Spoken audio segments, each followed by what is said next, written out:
episode 454, how the Particle v. Epic lawsuit impacts plan sponsors and public health, etc., trying to get data. Today, I speak with Brendan Keeler.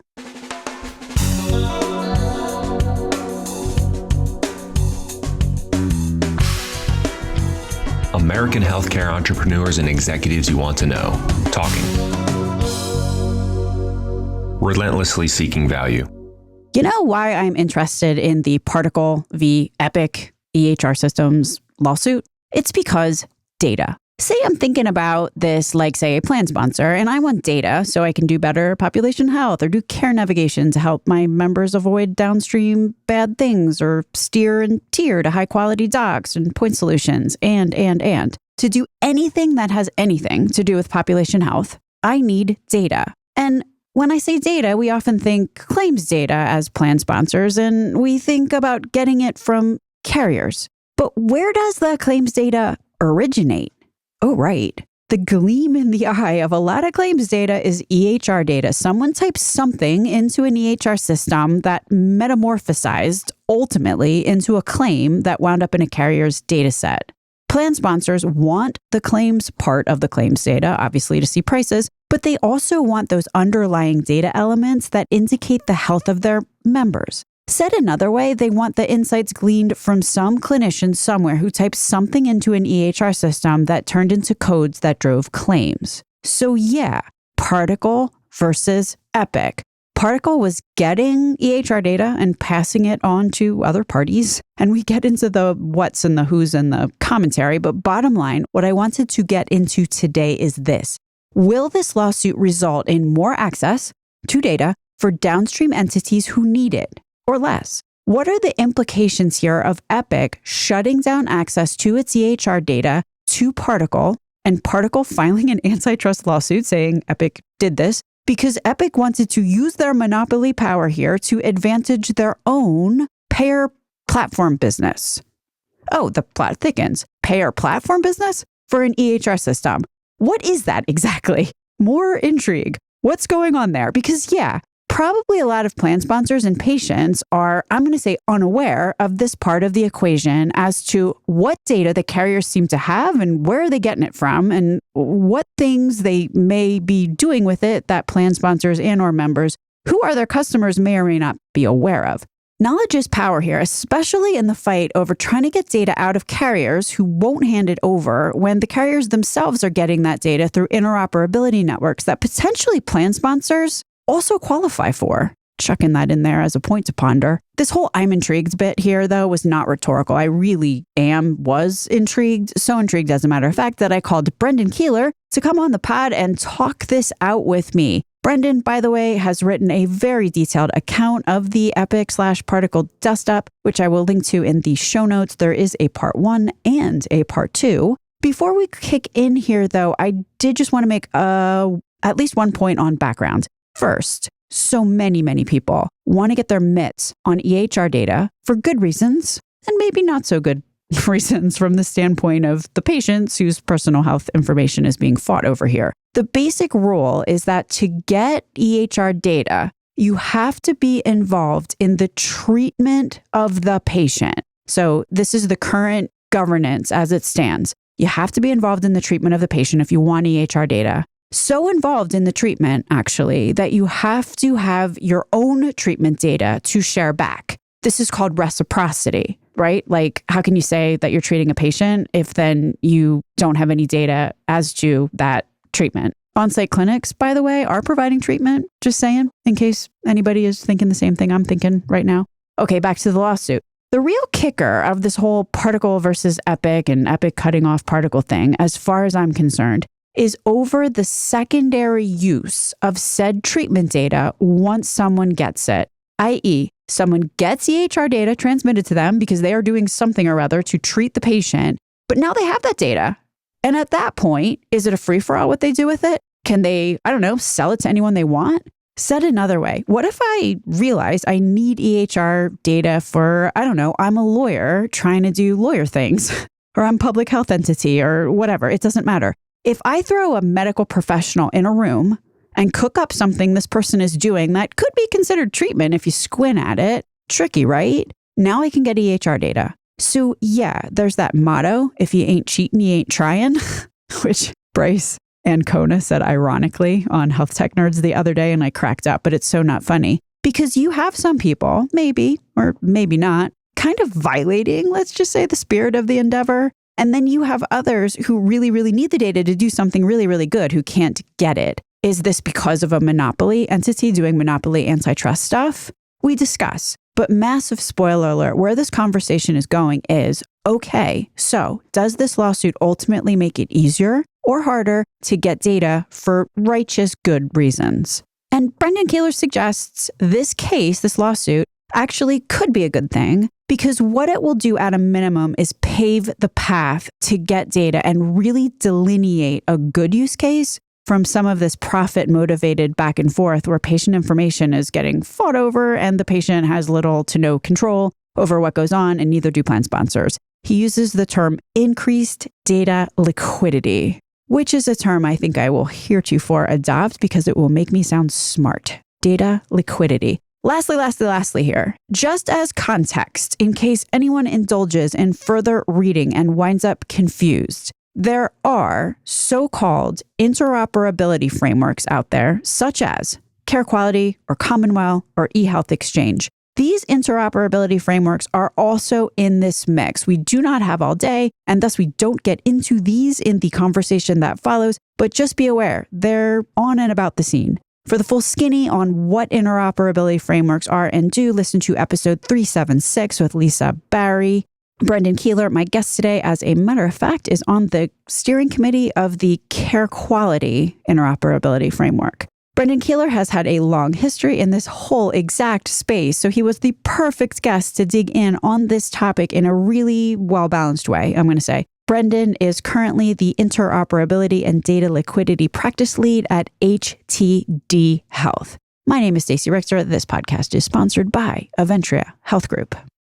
Brendan Keeler, welcome to Relentless Health Value. Very excited to be here. If we're talking about the different ways that it's possible to get the EHR data, what is the general guideline for who can have access? Because I'm sure I can't just place a call and get it, right? Well, you can't actually, you as an individual, as a patient, have the right to your own data. Yeah, you boil down all these rules and governance. There's really two main rules.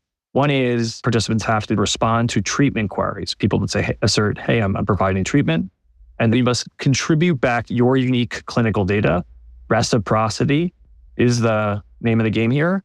And that's because there's no way to get to a longitudinal record if there's asymmetric relationships, which allow someone to withhold data, right? There's a virtuous cycle of network growth when people come to the table and say, I'm willing to give up my data because I can access so much more by doing so and accomplish so much more with the full longitudinal record of 50,000 organizations and contribute back to that longitudinal record to make care better for patients. Back to our original question, I'm whoever, and I say, I want some data. I have to, first of all, show probably that I'm a healthcare professional, right? Because how am I rendering care if I'm not a healthcare professional, I would assume.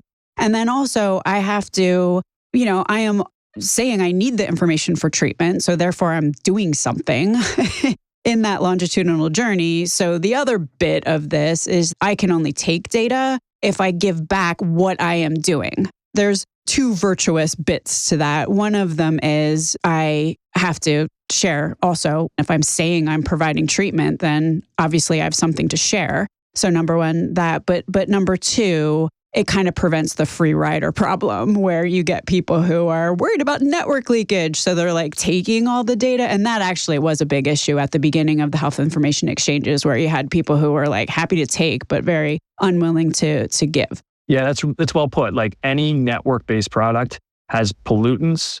They have people that add no value, right? That sort of just lurk and don't add value. And then they have pollutants that actively detract. So you see this across any type of network. And if there are people that add no value, don't contribute back, that's not great. That's dead weight in terms of network burden and performance at the bare minimum. But beyond that, if there are people that are abusing the network and the network rules, that erodes trust, it's the troll problem.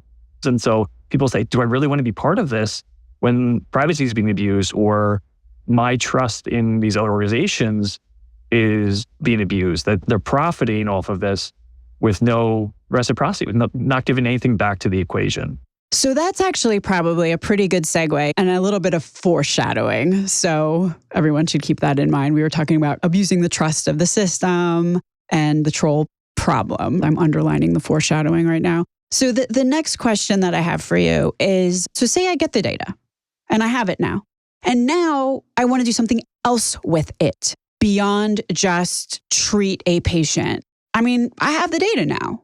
Are there any limits on what I can do secondarily if now the data is in my possession? Secondary use is a principle that has evolved in the regulatory landscape that says, you know what, like if I'm pulling for treatment, but then pulled it into the record and started to use it, well, I need to go then use it for secondary purposes. I can't sort of segment it within my operations. And that makes sense for like a healthcare organization. They're doing, let's say claims is sent over to them.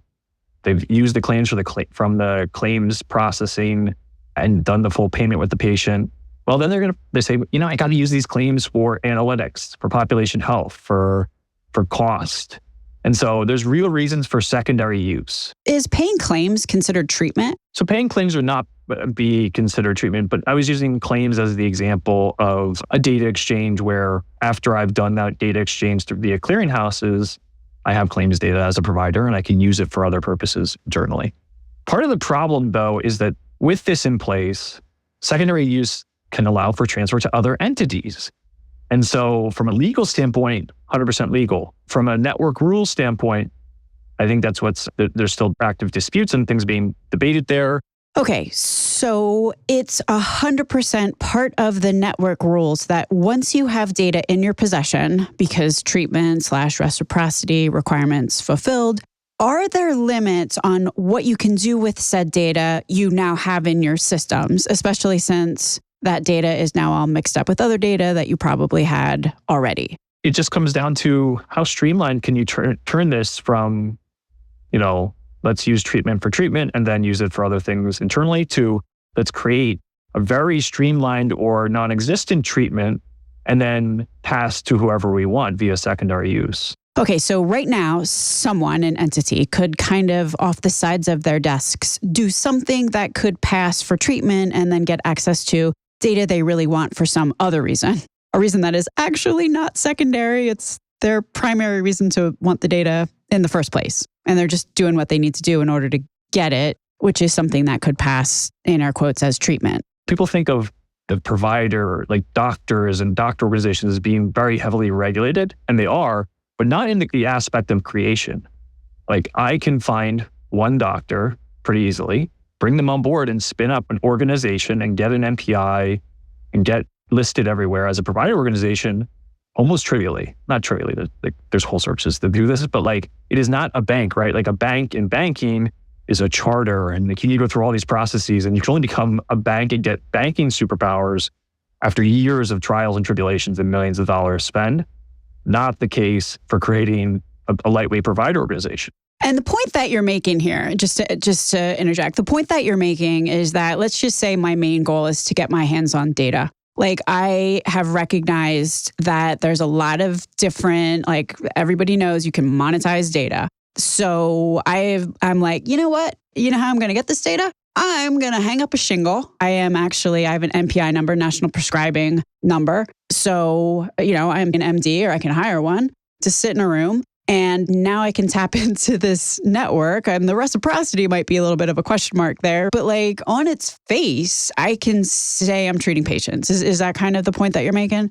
Correct. There's this whole spectrum of how much treatment, like treatment is binary. I'm providing treatment, but then like, where is the line of sand where that devolves into you're just saying that you've done the logistics to spin up something for another as a vehicle for something entirely different. So it is not in the spirit of the endeavor. Some would argue that. Like I try not to be opinionated or have biases here. If you're following the law and the network rules to accomplish a business goal, you know, we can say it's immoral or unethical. That's a different discussion, but not one that I really want to have. But what data are you providing back? Like if you're not actually providing treatment, then you're not going to meet the reciprocity. I think there are creative ways that applications can use to, and do use, to provide back a very minimal data set. So regurgitating some of the data they've consumed, creating a lightweight note that says, I saw the patient. There's 100 things that potentially could be done to give them the feeling that they've met the reciprocity and that they can attest to providing treatment.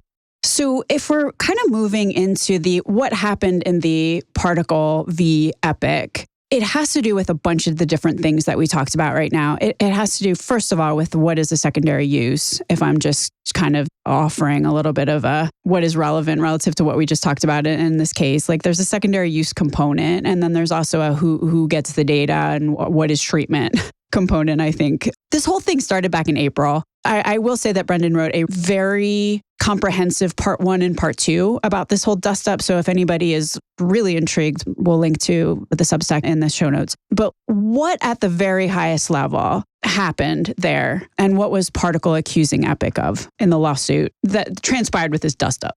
I do want to say that there's a good reason to keep saying Epic v. Particle, Particle v. Epic. The dispute in the spring was Epic v. Particle. It wasn't a lawsuit, but it was Epic saying that Particle was doing something wrong. But this whole dispute there is just centered around certain customers that were doing this secondary use or doing very lightweight, treatment, or maybe even doing no treatment at all, were breaking network rules, and they shut off.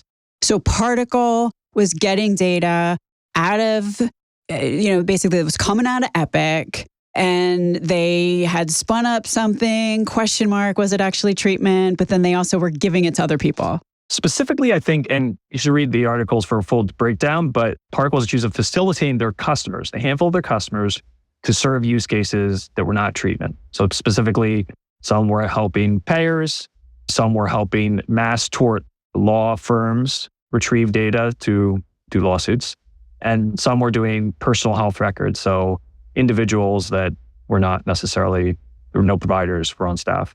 So those are some of the non-treatment use cases that were central to the dispute, again, detailed in last spring's article. And Epic took the action of shutting off some of the connectivity and then initiating some of the dispute governance processes. And so that was ongoing all summer. And then Particle initiated Particle v. Epic, which is the antitrust lawsuit against Epic.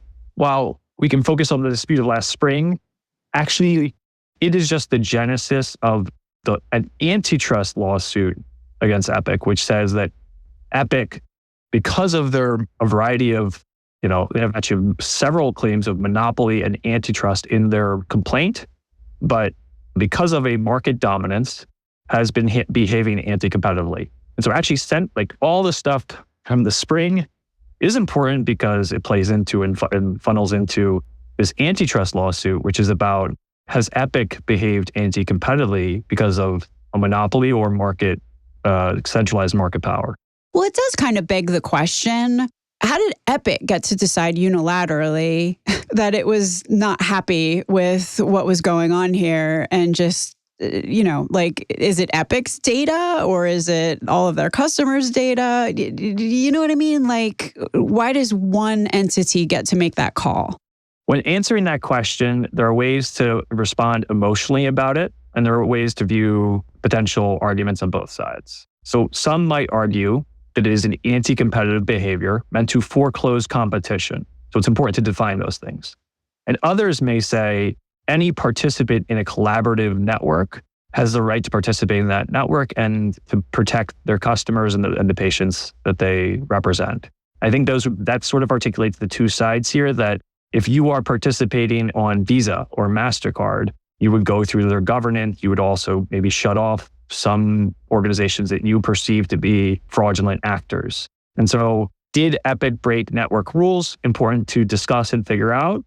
Did they behave anti-competitively is actually more important now than the discussion there. Which is actually what this lawsuit is about, because the lawsuit alleged that Epic was trying to stand up a payer platform business that was competing against what Particle was doing, which is why they're suggesting or alleging, that's it, why they're alleging. it's a complaint, right? And it's a claim, and that claim needs to be proven in a court of law with evidence. And specifically, they have a bunch of different claims. They say that the Sherman Act, which is one of the most important, national, federal antitrust and monopoly pieces of legislation, that they violated that because Epic has dominant market share in that payer platform, and they use that in. What is this payer platform? Just what is the payer platform that Epic has? In that space we talked about earlier of facilitating those underserved use cases of provider and payer collaboration, there are a number of tools. And Epic offers one where they say, we have the Epic customer base.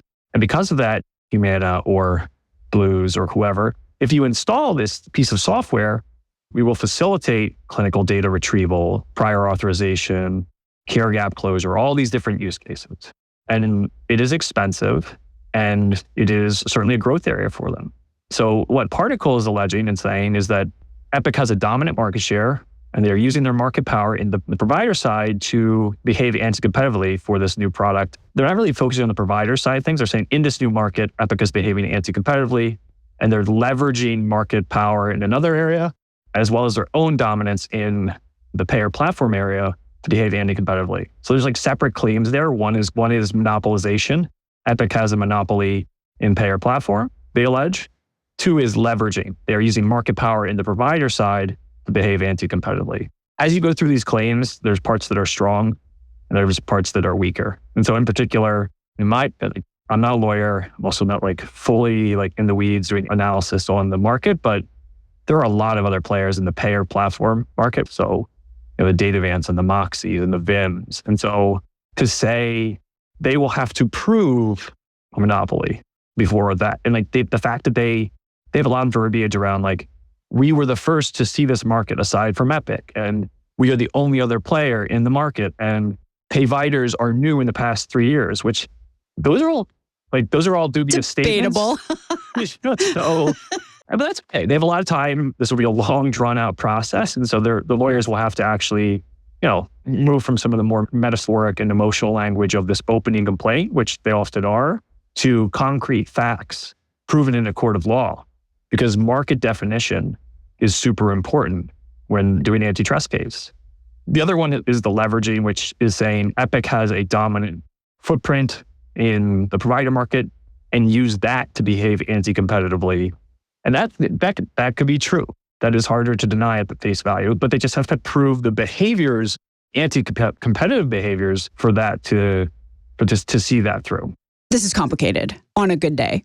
With a lot going on in a number of different spheres, which even makes it more complicated, right? Because we've got the issue of what's going on with the data and who has rights to the data. We've got the whole interoperability kind of layer of complexity. We've got the what is a secondary use and just all the kind of regs about that are sort of flying around. But if I was going to distill this down to what are the takeaways here for somebody that's not maybe enmeshed in the belly of this particular beast, if I'm thinking about this from the standpoint of an employer who is fighting every single day to try to figure out how to get their own data, they're trying to do care navigation. They're trying to make sure that their patients don't wind up going to a low quality provider to get some service that's going to wind up costing 5 times as much for not a good outcome, right?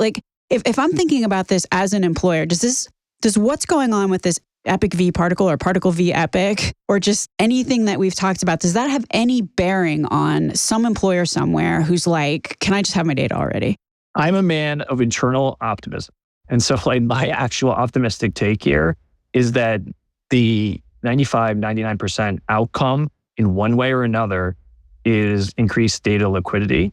And so the operations use case, this payer-provider interaction, will be facilitated faster in some fashion. And that could be via the secondary use pathway, or that could be via a formalized operations use case, or just numerous other patterns. I don't actually know, I don't have a crystal ball to know which one will result, but this puts pressure and intense pressure and intense limelight on let's solve this. And so I expect acceleration on the networks to facilitate operations and participation by providers and payers. And then if the lawsuit is seen through and it legitimizes the secondary use pattern, then that becomes a pattern for exchange. I don't know that it's the optimal one, but in network creation and then also in any sort of technology, the best pattern or the most morally or ethically good one or the one that provides the best transparency isn't always the one that is cemented into the way we do things. And it leaves room. Whatever we create leaves room for improvement. But if I'm understanding what this lawsuit and just the whole affair has accomplished relative to an employer trying to get data is it's forcing everyone to actually write down and document, like, what's the rule here? What's the pathway by which this happens? Like, let's just get this all down on a piece of paper, which, like anytime there's a gray zone or people aren't quite sure, and every time somebody wants to do something, you have to get 10 lawyers and throw them in a room, and then they talk about it for a really long time. Like, anytime there's any sort of opaqueness or vagary, that, even if it's not the intent, can shut down the pathway or shut down somebody trying to do something, even if it's right and even if that wasn't the intent. So what this lawsuit will do is it will force everybody to basically be like, these are the rules. This is how you do it. That's what we've already seen, right? We've seen that since the spring. More progress on sort of the heir to all these networks, the Trusted Exchange Framework and Common Agreement, which is another new government. The old TEFCA. TEFCA, exactly. There's been more progress in 3 or 4 months since then than the rest of since 2016 when the Cures Act was passed. And that is because people are waking up to that there are such strong market demands by non-provider entities. So from provider to payer, from provider to employer, from payer to employer, like connect every entity that operates and say, are they digitally served with the big ubiquitous networks yet? And you'll see how far we have to go in a way that has transparency, is equitable in the sense of doesn't come with asymmetry, that allows for patients to access their data. I think 99% of people who operate in this space are trying to solve a problem that is underserved today.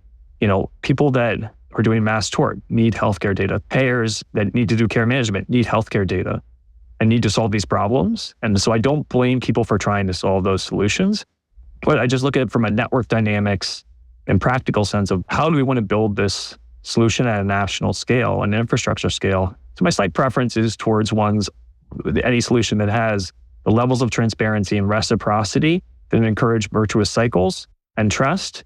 But at the same time, if we get to an end result where the job to be done is completed and we've lowered operational costs and increased efficiency in healthcare and help patients get better, I'd be super happy too.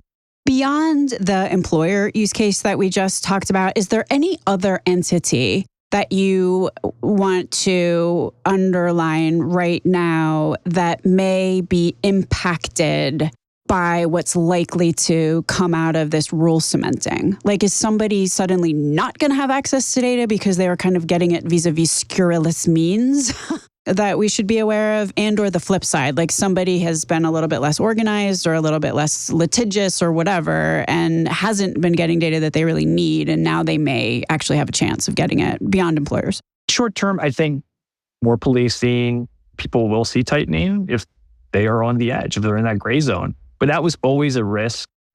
People have risk tolerance in their interpretation of any rule, statute, or governance. And so when you take a risk and you live in the gray zone, you have an existential risk. You pulled that risk onto your organization's book of business. And so when you're cut off, that was a strategic choice that people took. Yellow flag is flying for anybody who may not actually be providing much, in air quotes, treatment for the treatment that they're suggesting that they're providing, right? So if anybody happens to be in that category, maybe, now would be a good time to reassess what is going on there. Yeah, and strengthen the care that you provide and make sure that you have a really strong narrative there. Because if you don't, you weren't providing treatment and you were probably misusing the networks.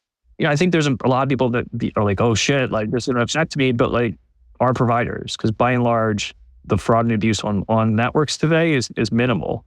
But that being said, the future is really positive in the sense that we have this acceleration towards paved paths for this use case for payers, for operations. Public health suddenly is playing in this and using TEFCA effectively, which is net new and good, right? That's not treatment, but it's a separate use case, and suddenly it's been enabled.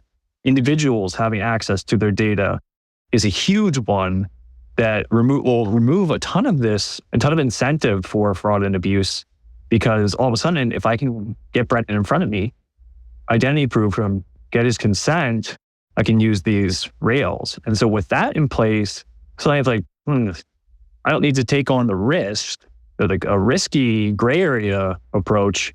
I can use the paved path. So I think longer term, and actually even medium term, the addition of all these paved paths and the adoption of them is going to make this this weird blip on the health infrastructure landscape. And we're going to have some other problems to focus on in the future. What I'm hearing you say is the upside here could be for public health, which you mentioned, which has had some issues getting data that they legit probably need. So that could be one potential advantage of having these paid paths, as you said, and these rails kind of laid out, that entities, again, who have been a little bit on the outside looking in for whatever reason, now may be able to access information that is required for them to do their job. But then also patients themselves, who, again, aren't like organizing and standing up things to get some of this data. This will also help them. Yeah, but the patients are, with the HIPAA right of access and then enabled with these networks, can facilitate a bunch of other organizations. So if I'm a clinical trial, oh wow, I can get the patient in front of me, I can identity proof them and get their consent and facilitate the sharing of their data for that purpose. Like, you can imagine that use case.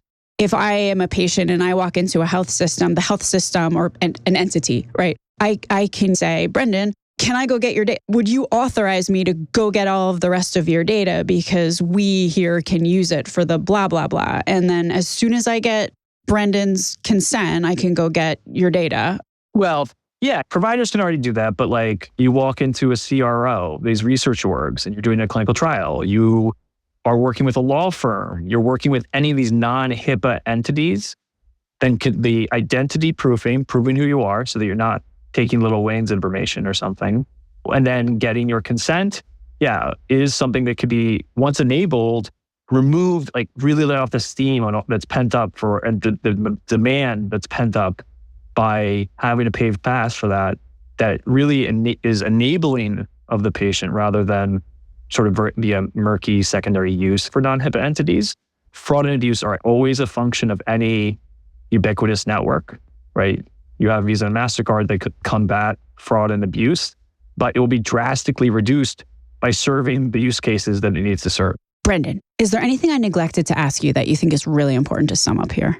We could probably go on for a lot longer digging into this, because like you said, it is many pent up frustrations, right? Frustration with Epic as a dominant player, frustration with Epic because its UI isn't what I expect as a provider and because it's kind of dated. Frustration with the cost of healthcare. All these grievances are kind of going to be lumped in on this case and potentially lead to other cases. We're moving from legislative era to a regulatory era that we've seen, and now to an era of judicial era, to an era of court cases where we see Particle suing Epic. We see real-time medical systems suing point-click care, the dominant skilled nursing facility, EHR. And so there's a potential that we see a lot more of either antitrust action from the FTC or Department of Justice. But all this to say, it's one thing that Particle is doing that some are seeing as noble and good, and regardless will have impact, is acting as a vehicle for a lot of pent-up frustrations and a lot of thoughts people have had. How that will play out remains to be seen, but there will be net good, at least in the myopically focused on these networks, it will be net good by facilitating better access via one way or the other. That's the only thing I can nearly guarantee. Please definitely check out the website for additional links for much deeper information into what we just talked about today, which includes Brendan Keeler's really great Substack. Brendan Keeler, thank you so much for being on Relentless Health Value today. Yeah, thanks for having me. Hi, this is Tom Nash, one of the RHV team members. You might recognize my voice from the podcast intro. If you love the show and you want to show us your support, Please follow us on your favorite podcast app, sign up for the newsletter, or maybe consider making a small donation in the tip jar. Thanks so much for listening.